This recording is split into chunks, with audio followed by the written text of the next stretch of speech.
இன்றைய தினம் சிஐடியு சார்பில் சென்னை துறைமுகம் தொழிலாளர் சங்கத்தின் சார்பிலும் அமெரிக்க அரசை கண்டித்து ஆர்ப்பாட்ட போராட்டத்தை நாங்கள் நடத்தியிருக்கிறோம்.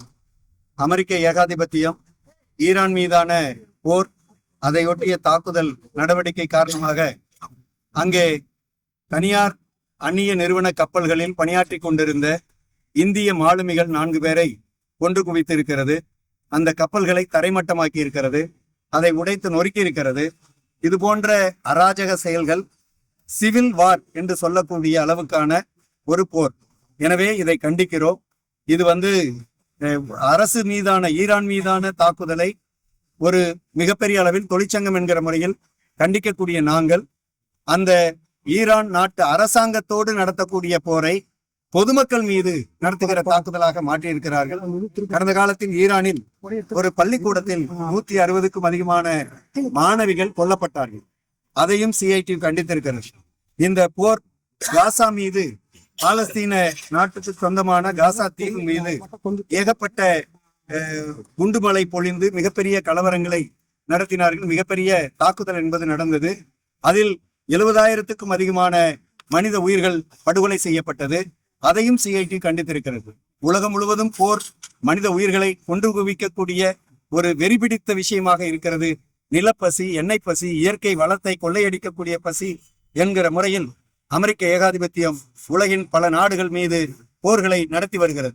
அந்த போர் வெறிக்கு இன்றைக்கு கப்பல் மாலுமிகள் 4 பேர் கொல்லப்பட்டிருப்பது என்பது மிக மிக அநியாயமான விஷயம் என்பதை நாங்கள் சுட்டிக்காட்ட விரும்புகிறோம். இதை இந்திய ஆட்சியாளர்கள் கண்டிக்கவில்லை. குறிப்பாக இந்திய பிரதமர், நம்மளுடைய மாண்புமிகு பிரதமர் நரேந்திர மோடி அவர்கள் இது குறித்து எந்த அறிக்கையும் வெளியிடவில்லை. வெளியுறவுத்துறை அமைச்சர் மட்டும் அறிக்கை வெளியிட்டிருக்கிறார்.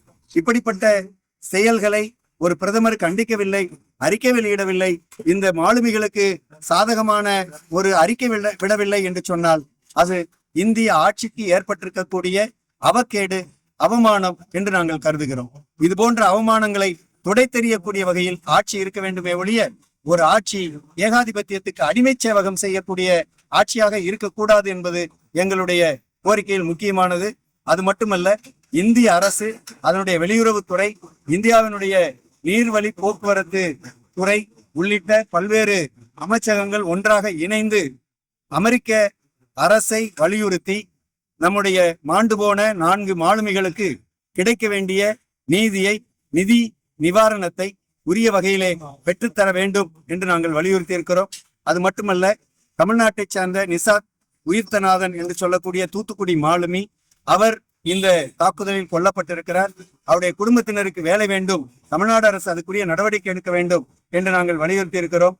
அதோடு சேர்ந்து இன்றைக்கு தமிழ்நாட்டில் இருக்கக்கூடிய சுமார் 50,000 மாலுமிகள், கப்பல்களில் பணியாற்றக்கூடிய 50,000 மாலுமிகள், அவர்களுக்கு உரிய பாதுகாப்பை, இந்த கடல்வெளியில் குடும்பத்தை விட்டு குழந்தைகளை பிரிந்து பணியாற்றக்கூடிய இந்த மாலுமிகளுக்கு எல்லாம் எண்ணெய் இறக்குமதியை சார்ந்திருக்கிறது, சரக்கு போக்குவரத்து கப்பல்களை சார்ந்து இருக்கிறது. அவருடைய பணி என்பது மிக மிக அவசியமான அத்தியாவசிய பொருள்களை உலக மக்களுக்கு சுமந்து செல்லக்கூடிய விஷயம். எனவே அந்த வகையில் அவர்களுடைய உயிர் பாதுகாக்கப்பட வேண்டும், அவருடைய பணி அங்கீகரிக்கப்பட வேண்டும் என்று சிஐடி சார்பில் நாங்கள் கேட்டுக்கொள்கிறோம்.